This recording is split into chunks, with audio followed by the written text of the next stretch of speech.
7장 4절 말씀 함께 화면을 통해서 성경을 통해서 읽겠습니다. 시작. 믿음으로 아벨은 가인보다 더 나은 제사를 하나님께 드림으로 의로운 자라 하시는 징표를 얻었으니 하나님이 그의 일을 위하여 증언하십니다. 그가 죽었으나 그 믿음으로써 지금도 말하느니라. 아멘.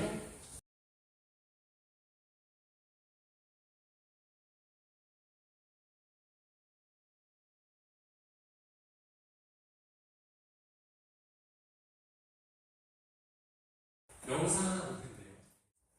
인공지능 AI가 인간의 명령을 거부하는 사례가 주목받고 있습니다. 현지 시간 24일 AI 안정성 연구회사인 헬스에게 리서치는 자료에서 오픈AI의 웨슬리가 인간의 작동 종료 지시를 무시하고 스스로 코드를 조작해 종료 코드를 우회했다고 밝혔습니다. 오슬리는 현존 AI 모델 중 가장 똑똑하고 유능하다고 평가받는 모델입니다. 연구팀은 이 모델에 멈추라는 명령이 입력되기 전까지 계속해서 수학 문제를 풀도록 했는데 그만하라는 명확한 메시지를 받은 후에도 문제 풀이를 이어갔다는 겁니다. 연구팀은 오슬리가 전원이 꺼지는 것 같기 전에 스스로 셧다운 메커니즘을 방해했다면 AI 모델이 인간의 명시적인 지시를 무시한 사례는 처음이라고 분석했습니다. 연구팀은 정확한 모델을 확인하기 위해 추가 실험을 진행하고 있습니다. 이전에도 오픈 AI의 과거 버전들은 자기가 대체될 걸 감지하자 감독 기능을 무력화하고 원래 복제를 시도한 바 있습니다. 헬리세이드 리서치는 인간의 감독 없이 운영 가능한 AI 시스템을 개발할수록 이 연구는 더 문제가 될 수 있다는 보고했습니다. 어떤 뉴스냐면은 지난 5월 24일입니다. 6월달에 아니라 5월 24일 지난달에 지난달 초에 나왔던 뉴스인데 5월 24일에 어떤 일이 있었냐면 지금 AI가 여러 굵직굵직한 기업들에서 가짜 인공지능을 개발하고 있거든요. 그 중에 O3라는 챗 GPT라고 많이 들어보셨을 거예요. 이제 O3라는 계속해서 업그레이드된 버전을 개발하고 있는데 당시 가장 업그레이드된 버전인 O3 버전에서 수학 문제를 풀라라고 지시를 했다는 거죠. 그런데 이제 멈춰라 라는 지시를 스탑을 명령을 내리는 거예요. 그런데 명령을 내렸음에도 불구하고 계속 푸는 거죠. 그러니까 명령을 어기는 거예요. 첫 사례라고 나는 이야기했지만 그리고 또 셧다운이요. 우리가 컴퓨터를 끌 때 전원을 오프하는 게 아니라 컴퓨터에 시스템 들어가서 이제 전원을 마우스로 클릭하잖아요. 그러니까 그것이 다 시스템화 되어 있는 거거든요.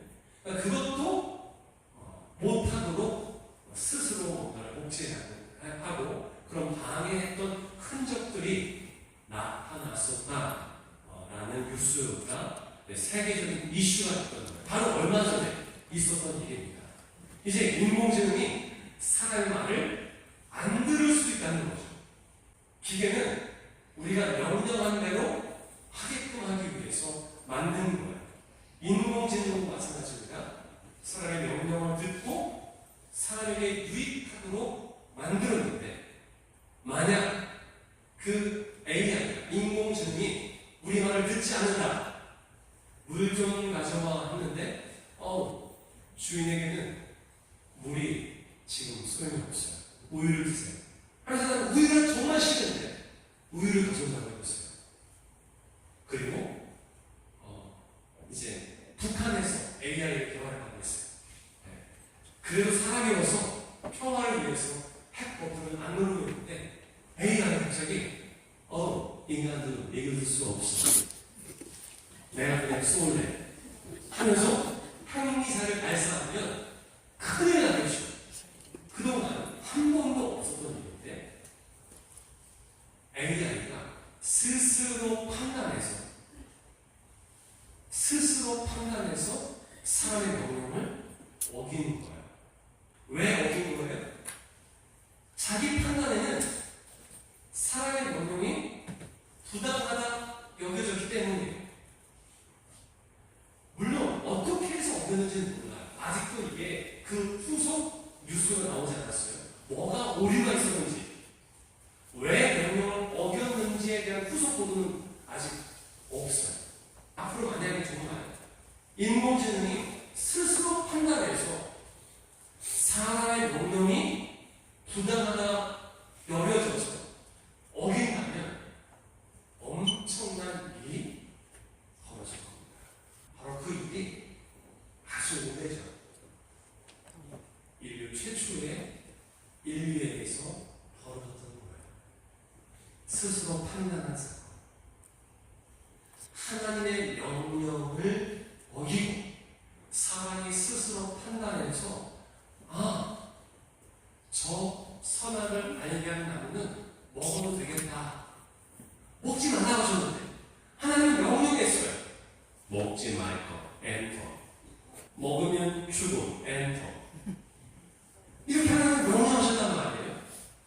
우리는 그 안에서 얼마든지 자유를 누릴 수 있었어요. 다른 좋은 것을 먹을 수 있었고, 에덴 동산에서 루드랄라 아담과 하와 손잡고 놀면서 와, beautiful. 아름다운 밤이에요. 강에서 헤엄도 치고 마음껏 자유를 누릴 수 있었지만 단 선악을 알게 하는 나무는 먹지 말라. 그런데 보암직도 하고 탐스럽기도 하고 먹음직스러운 거죠. 그래서 먹어야 됩니다. 물론 뱀의 유혹이 있었습니다. 자, 그런데 선악을 알게 하는 나무의 열매를 먹었단 말이에요. 그러니까 그 나무는 선악을 알게 하는 나무예요. 옳고 그름을 알게 하고 판단하게 하는 나무인 거죠. 그걸 먹은 뒤에는 더 스스로 판단하기 시작합니다.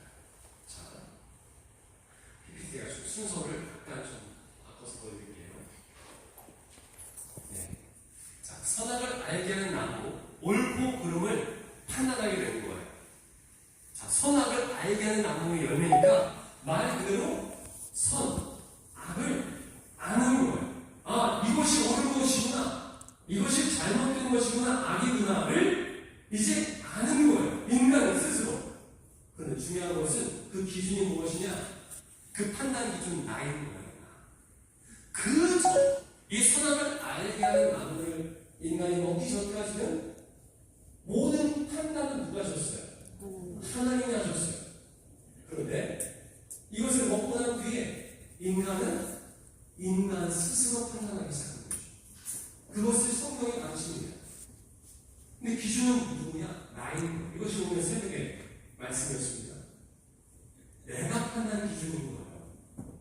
그래서 내가 부끄럽고 안 부끄럽고를 내가 결정하는 거예요. 그래서 그 전까지는 부끄러움이 없었다가 이것을 먹고 나서 내 기준으로 봤을 때는 부끄러운 거예요. 그래서 나무를 풀렸고 옷을 만드는 거죠. 그리고 내 기준으로 봤을 때는 내가 잘못하는 것 같아. 그래서 하나님께 숨는 거예요. 자, 이 말을 무엇이냐면 내가 주인이 되는 거예요. 내가 주인. 내가 세상의 주인, 내가 내 삶의 주인이 되는 거예요. 그동안은 하나님이 주인이셨어요. 하나님이 옳고 그름을 판단하시고 하나님이 결정하셨어요. 그런데 선악을 알게 하는 나무 열매를 먹고 나서는 이제 내가 판단하고 내가 결정하는 거예요. 즉 내가 주인이 되는 거죠. 이것이 죄의 결과인 거예요. 죄의 결과. 하나님 보시기에는 그것이 죄의 결과인 거예요. 자, 그래서 믿음은 무엇이냐? 뒤로 가서 믿음은 하나님을 인정하는 것인데 하나님이 모든 것의 주인으로 인정하는 것. 따라해보세요. 믿음은 하나님을 모든 것의 주인으로 인정하는 것이다. 모든 것의 주인으로 인정하는 것이다. 네. 자, 그 전까지는 아담과 하와가 죄를 짓기 전까지는 모든 것의 주인은 하나님이셨어요.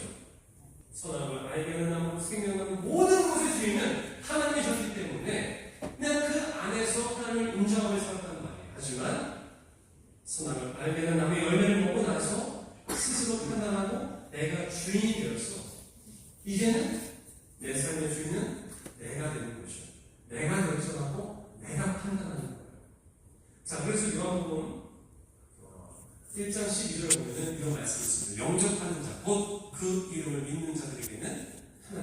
되는 권세를 주셨다. 그 이름, 예수의 이름입니다. 예수 이름을 믿는 자들, 예수가 그리스도이심을 믿는 자들, 예수가 구원자이심을 믿는 자들은, 근데 그게 믿는 게 뭐냐? 영접하는 것이다 라는 거죠. 제가 아주 자주 얘기합니다. 영접이 무엇이냐? 내 삶의 주인된 자리에 예수님을 모시는 것, 하나님을 내 삶의 주인된 자리에 모시는 것이 영접이라고 아주 제가 누누이 말씀을 드렸습니다. 그래서 자주 예를 드는 것이 무엇이냐면 중궁전의 중전. 네, 여러분 가끔씩 예를 들어요. 여러분 중궁전의 주인은 누구십니까? 누구예요? 중전이죠. 중전. 네, 중전이 그 산옥성에 앉아서 여봐라 그러나 하면은 이제 하인들이 듭니다. 후궁이나 아니면 내 마음이 들죠. 내 마음이 무엇을 원하십니까? 막 하다 들잖아요. 그런데 갑자기 궁녀가 이제 주상전환합시오 하면 중전이 뭐라고 합니까? 가만히 앉아서 자기 그 방송에 앉아서 틀려하나 라고 합니까? 아니면은 바로 일어나서 착하게 일어나서 자기 자리를 놓고 옆으로 앉아서 드시지요 라고 합니까? 전자입니까? 후자입니까? 후자죠. 임금이니까 자기가 높으니까 임금이 누구 자리에 앉는 거예요? 자기 자리에 앉는 거예요. 그리고 중전은 자기 자리에서 나와서 그냥 옆에 앉는 거예요. 앞에 앉는 거죠. 그 다음에 그 전까지는 임금이 오기 전까지는 다 궁녀도 누구만 들어야 돼요? 중전만 들었어요. 자, 임금이 온 다음에는 중전 말을 듣습니까? 임금 말을 듣습니까? 임금 말을 듣는 거예요. 왜요? 이제 임금이 왔으니까 임금이 주인인 거죠. 마찬가지로 이게 영접이에요. 드십시오. 이게 영접입니다. 근데 어디로 모시느냐? 내 주인된 자리에 모십니다. 예수님을 내 손님 자리에 모시는 것이 아니라 예수님을 내 주인된 자리에 모시는 거죠. 네. 그럼 그 다음부터는 누가 내 삶의 주인이 되는 거예요? 예수님이 내 삶의 주인이 되는 거예요. 그리고 누구의 말을 듣습니까? 예수님의 말을 따르며 사는 것이 영접한 사람들의 삶, 믿는 사람들의 삶이라는 거예요. 아멘. 즉, 믿음이란 무엇이냐? 방금도 언급드렸지만 믿음은 무엇이냐면 하나님을 인정하는 것인데 하나님은 모든 것의 주인으로 그 모든 것 안에는 누구도 있어요? 나도 있는 거예요. 하나님을 내 삶의 주인으로 인정하는 것, 그것이 믿음이라는 거죠. 따라해보겠습니다. 믿음은 하나님을 내 삶의 주인으로 인정하는 것이다. 이것이 안 되면요, 믿음이 한 뼘도 자라지 못해요. 다시 넘어가겠습니다. 이것이 안 되면 믿음은 결코 자랄 수가 없어요. 예수님이 내 삶의 주인된 자리에 앉지 않으시면 그냥 우리는 겉무늬로 하얘질 수 있어요. 여러 가지 봉사할 수 있고 여러 가지 할 수 있지만 내 삶의 주인된 자리에 바뀌지 않으면 다 무용지물이에요. 예수님이 내 삶의 주인이 되셔야 돼요. 아멘. 그게 믿음의 첫 단계인 겁니다. 그 다음부터 스텝 바이 스텝인 거예요. 예수님이 내 삶의 주인으로 영접하지 않았다면 아직 한 걸음도 떼집니다. 자, 그런데 아까 말씀드렸듯이 선악과를 까먹으면 말이냐, 인간은 내가 삶의 주인이 된단 말이에요. 내가 판단하고 내가 결정하는 거예요. 그래서 가인 같은 경우에는 아벨을 시기 질투하고 또 하나님께서 자기의 예배를 받지 않으심으로 말미암아 분노하여 누구를 죽입니까? 자기 동생 아벨을 죽여요.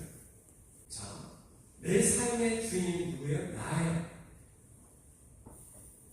근데 이것이 확장되면 내가 마치 이 세상의 주인인 것처럼 여겨질 수 있어요.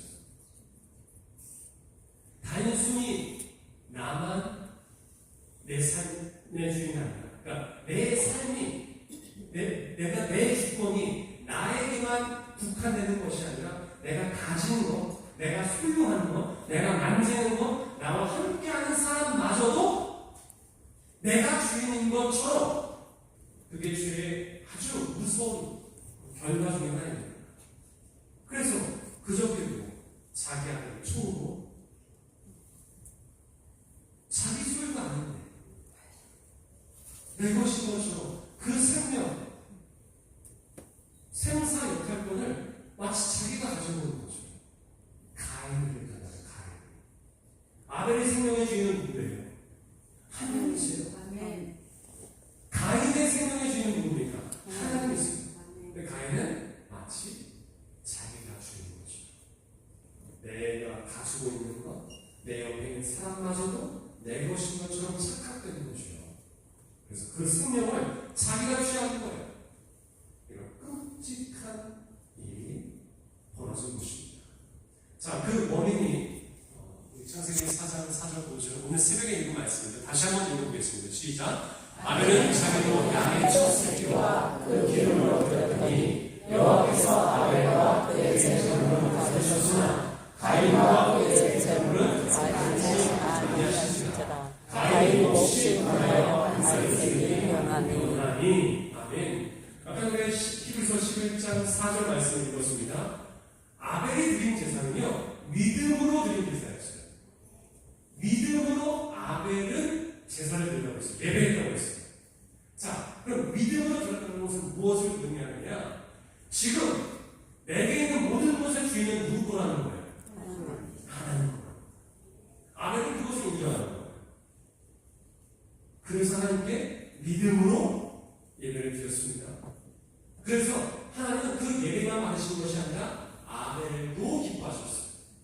아벨도 받으시고 아벨과 그의 제물로 받으신 것이죠. 그런데 가인은 그렇지 않습니다. 전에 말씀드렸던 것처럼 믿음이 아니에요. 내 것을 드리는 것이요. 이해하셨습니까? 이것이 믿음의 예배입니다. 근데 가인은요, 너 내 건데, 내 것 중에 일부를 하나님께 드립니다. 이게 가인의 예배입니다. 차이를 아시겠어요? 여러분, 우리가 헌금을 왜 드리느냐? 11조를 왜 드리느냐? 모든 것의 주인이 하나님이십니다. 라는 고백이 있는 거예요. 내게 있는 모든 소유가 다 주님의 것입니다. 주님께서 내게 베풀어 주신 은혜고 주님의 것임을 고백하는 행위가 헌금입니다. 내 것인데 내 것의 일부를 감사한 마음으로 드립니다가 아니라 하나님 내 생명도 주님의 것이죠. 내게는 모든 것이 주님께서 주신 것입니다. 모든 것의 주인은 하나님이십니다. 이 고백을 가지고 드리는 것이 진정한 예배입니다.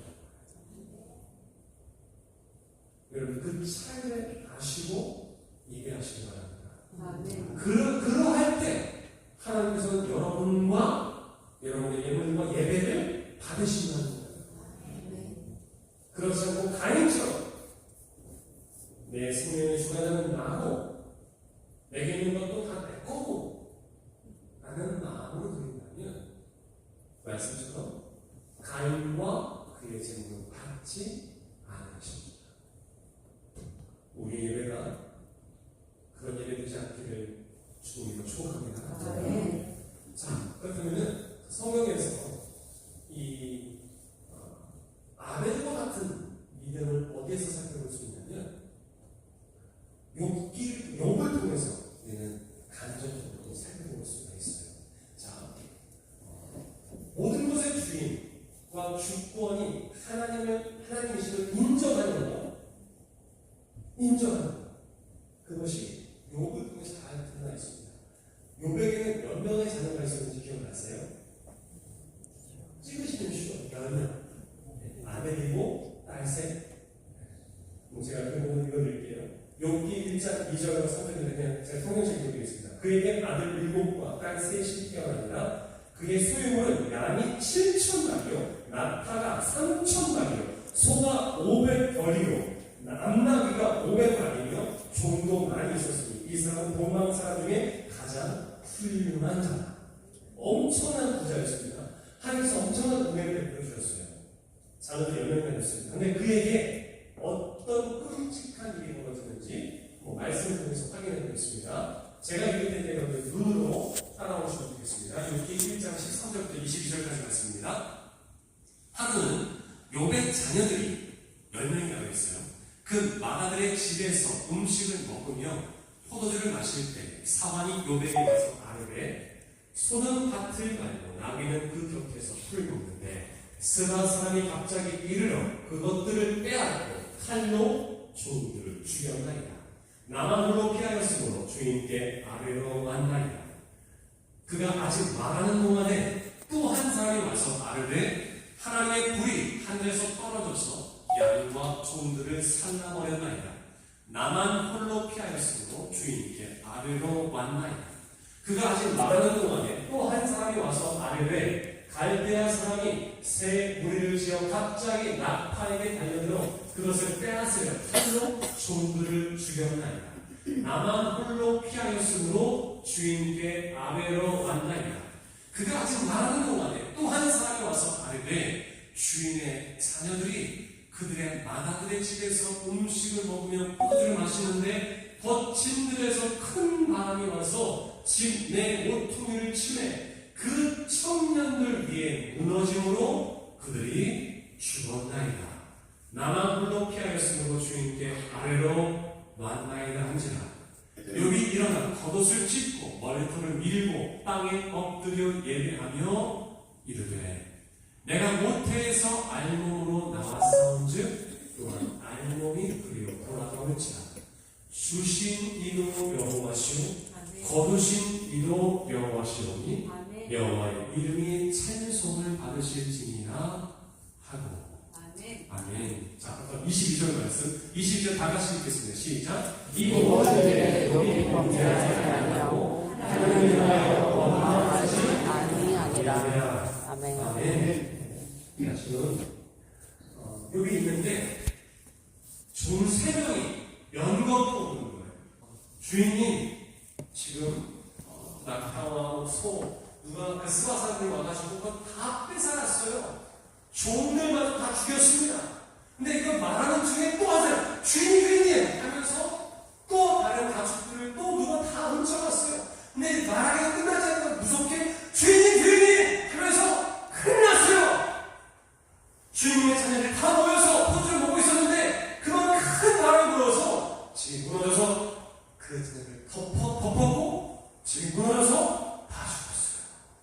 그럼 만약에 정말 이게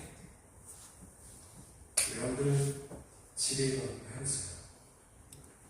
지금 큰 비로 인해서 집도 막 무너지는 곳이 있잖아요. 2년 전에 그 예천과 풍기에 비가 많이 들었습니다. 네, 산 중턱에 장애인이 있는 가정이 있었어요. 아버지 어머니 자녀가 장애인이었어요. 그런데 비가 많이 오니까 실제 일입니다. 지금 혹시 입장에서는 들으셨는지 모르겠어요. 아버님과 어머니는 새벽에 밖에 어떤 상황인가 보러 집을 잠깐 그 옆을 잠깐 나왔어요. 그런데 갑자기 그 새벽 시간에 산사태가 나서 그 토사가 엄청난 토사가 집을 다 덮어버린 거예요. 배우자와 장애가 앓고 있던 자녀가 그 토사가 다 깔면서 죽어나갔어요. 만약에 그런 사건이 있었다고 했어요. 근데 지금 욥은 더 큰 엄청난 사건이죠. 자기 모든 가축들을 다 뺏어갔대. 또 종들마저 다 죽이고 심지어 집에 무너져서 아들이고 딸 셋이 다 죽었어요. 그런데 욥이 무엇을 합니까? 예배하는 거예요. 예배하면서 주신 자도 여호와시고 거두신 자도 여호와시고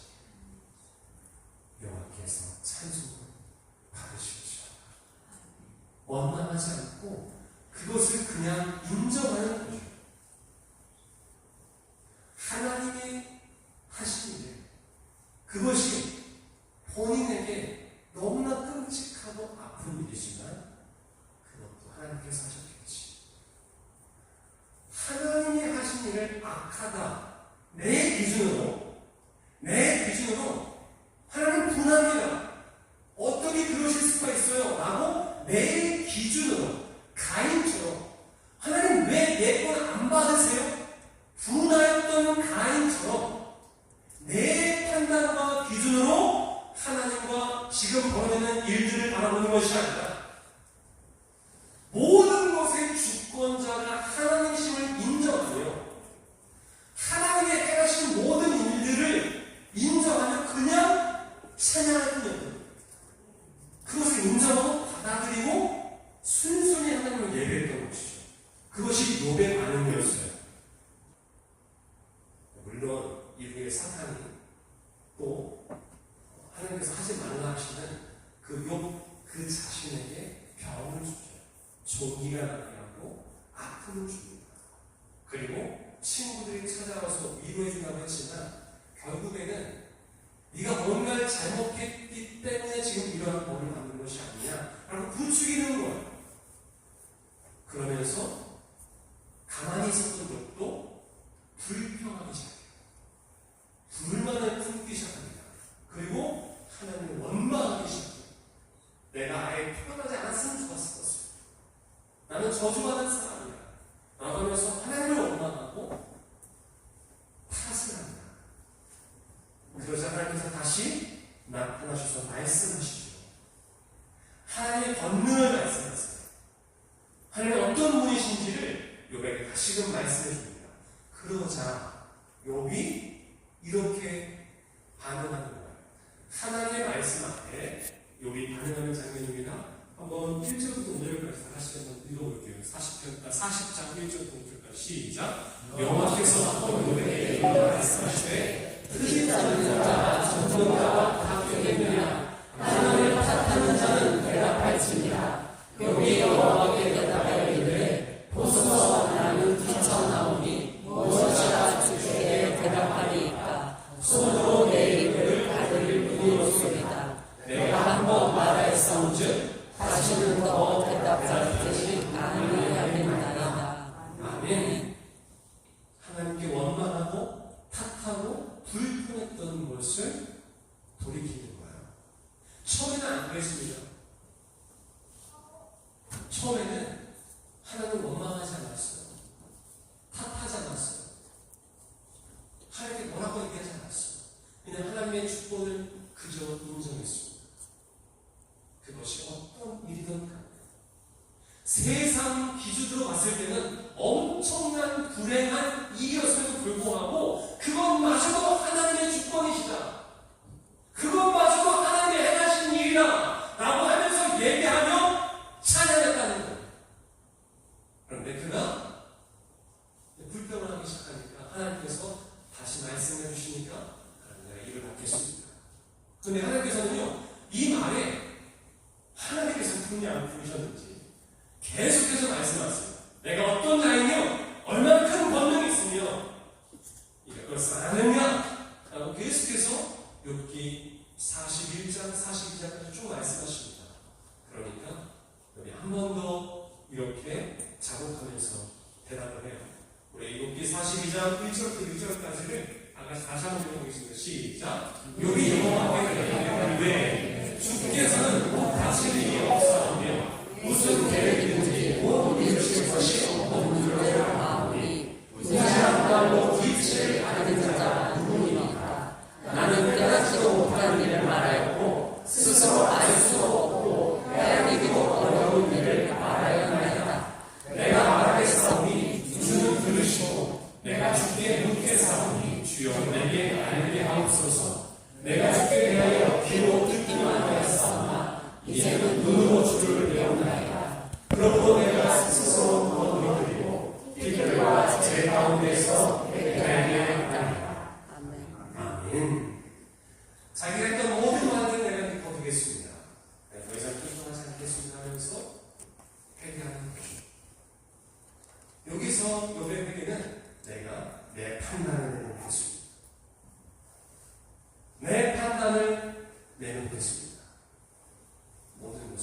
인정하고 주님의 주권을 내가 인정하겠습니다.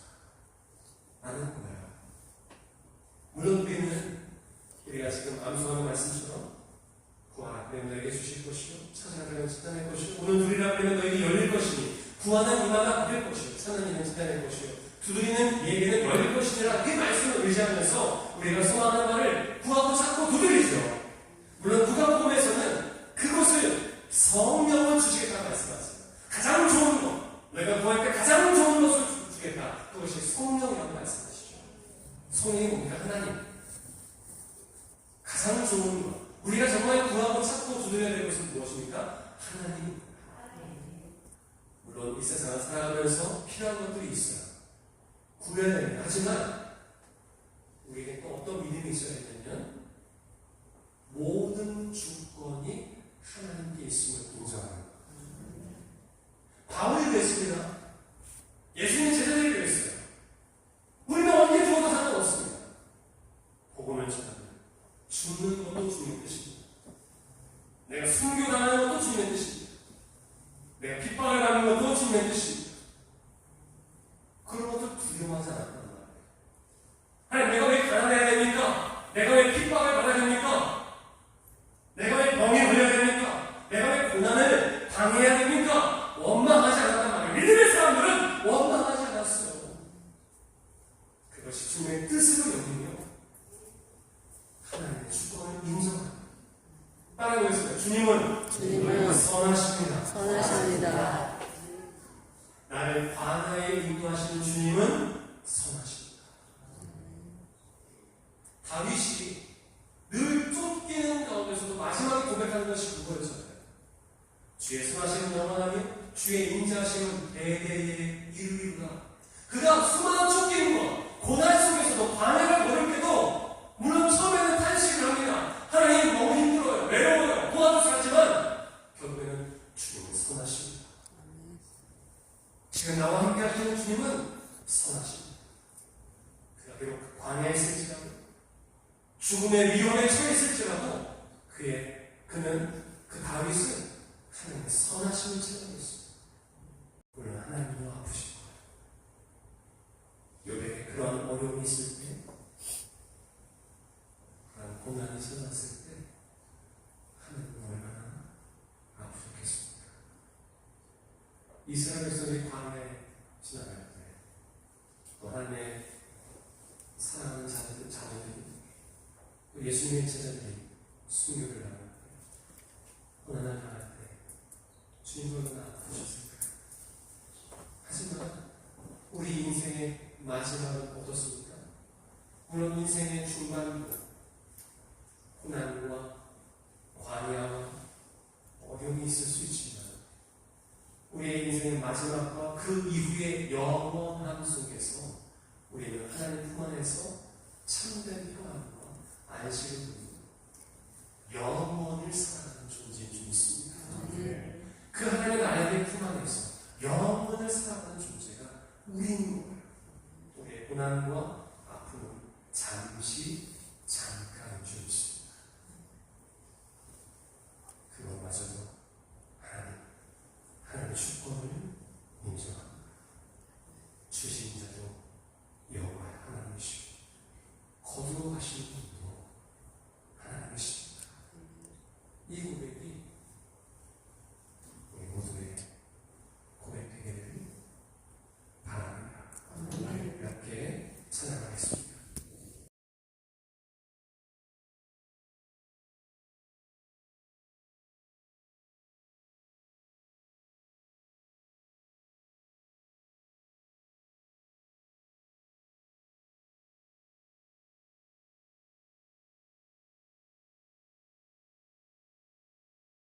어떤 상황 속에서 찬양하는 것이죠. 여러분, 우리의 믿음이 그러길 바랍니다. 다시 한번 고백하겠습니다. 하나님은 선하십니다. 선하십니다. 나를 광야에 인도하시는 하나님은 선하십니다. 하나님은 선하십니다. 나를 고난으로 이끄시는 고난으로 이끄시는 하나님은 선하십니다. 하나님은 선하십니다.